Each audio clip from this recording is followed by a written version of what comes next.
I'm probably not going to pass out the worksheet for, we'll probably do it at the beginning of class tomorrow, because we'll be kind of rushed. Even if we do get to the end of this, we'll be a little bit rushed, so we'll probably do it at the beginning.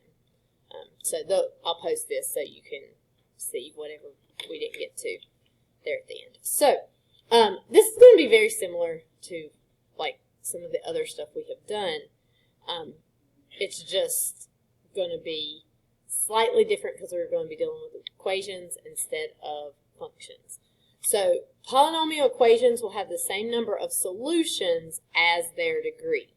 So the difference here is rather than having like f of x equals something like 3x cubed minus 2x plus 5 and being asked to find the zeros, that's kind of what we've been doing before.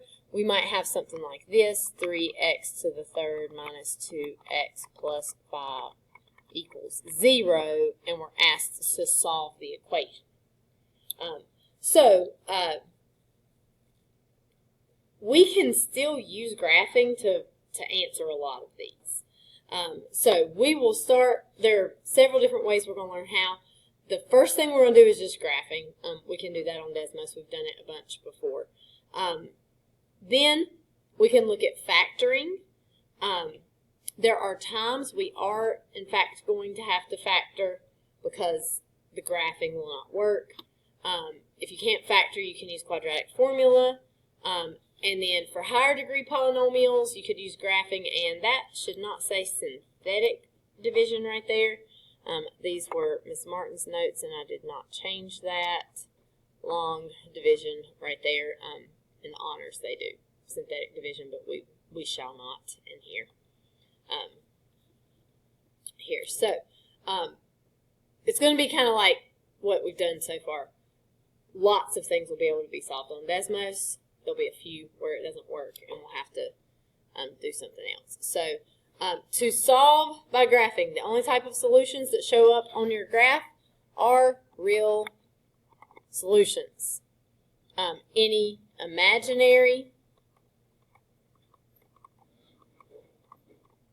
solutions will not be visible.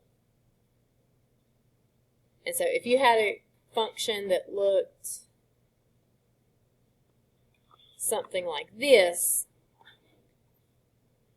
you would have real solutions at your x-intercepts, but there is a possibility for imaginary you wouldn't be able to see anywhere from the graph. So graphing is only going to work for real solutions. So let's look at an example. So if we were going to solve by graphing, I'm going to suggest that we move everything to one side. Technically, we could do what we've been doing where we do f of x equals the left side, g of x equals the right side. But since we also need to be looking for imaginary solutions, that might be a little bit more difficult. So what we're going to do to graph is we're going to move all the terms to one side so that the equation is equal to 0. This also sets it up so that if it won't graph all of our answers, we'll be able to use it, like use other methods to solve. So in this particular case, we would be doing 3x to the third minus 12x squared. That 15x, when it moves over, becomes positive, so plus 15x, and the 6 will change signs when it moves over and be negative. It'll be negative. Okay, so we're going to move everything to one side. Then, this is not really something we necessarily need to write down, but we want to look at the degree of the equation and determine the number of solutions. So, what is the degree of this equation, Kimberly? Okay, degree is your highest exponent. What is the highest exponent that you have in this? We got 3. So that means for this particular problem, we should have 3 solutions. So that's not so much a step as it is just like a mental note. I should get 3 answers for this.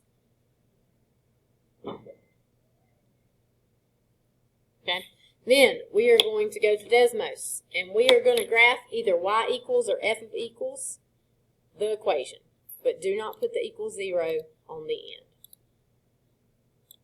So if we pull up Desmos here, we're just going to type in y equals 3x to the third minus 12x to the second plus 15x minus 6.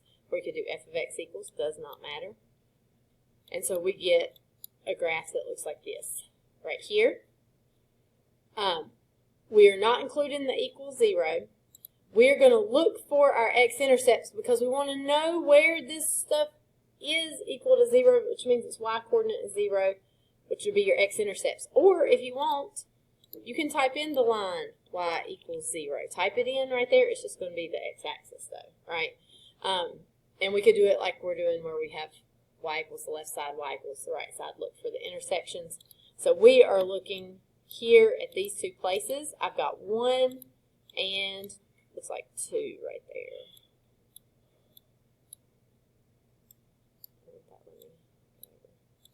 Yeah, it is 2.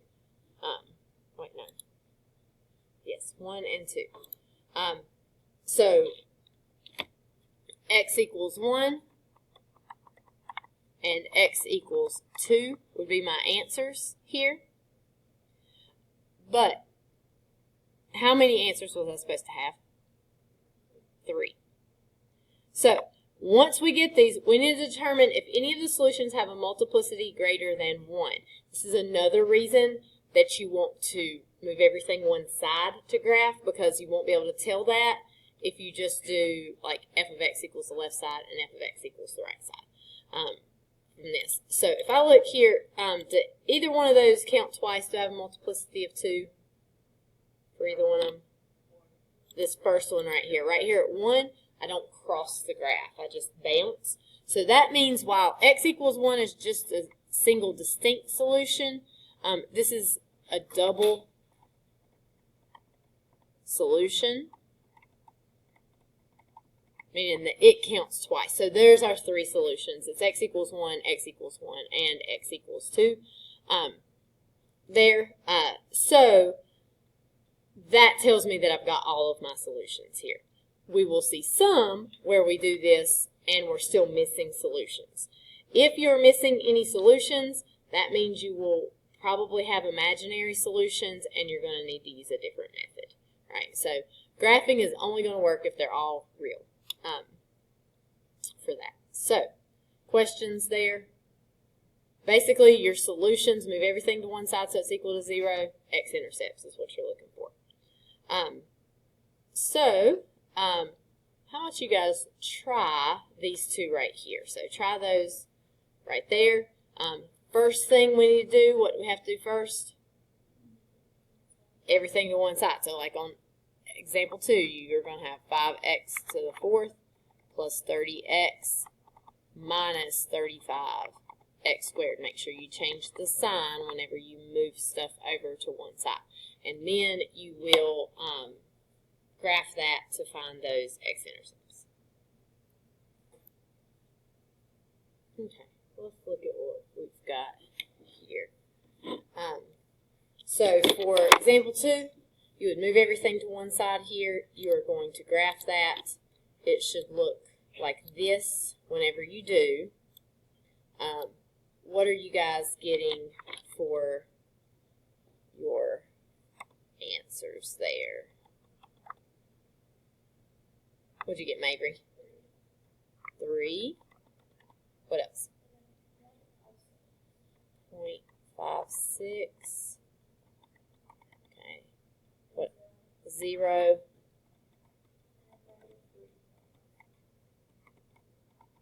Okay, let's see if that's matching what I've got here. Got 0, definitely. I'm getting 1. Okay, so the 0.56 and the negative 3.56. Is your 35 negative? You moved it over? Positive. Okay, so that will do it right there. So make sure when you move things to the other side that you change the sign. And So we should get 0 and 1, 3. Let's see, actually, it's not 3, is it? So I've got 0, 1, and 2, and then nothing else is showing right here on mine. But how many solutions is this supposed to have? 4. And are any of those double solutions? They are not. So that lets me know I must need to zoom out somewhere. And sure enough, if I zoom out right here at -3, I'll get an answer for that one as well. Okay. How many solutions are we supposed to have for the next one? We're supposed to have 5. So let's look. I've typed this one in here as well. And I see this one, 0, and it's a double. Or is that what you guys have? Okay, 0 is a double. And then, so we got x equals 0, and that's a double root or a double solution. So that really counts as 2. And then I've got -1.391.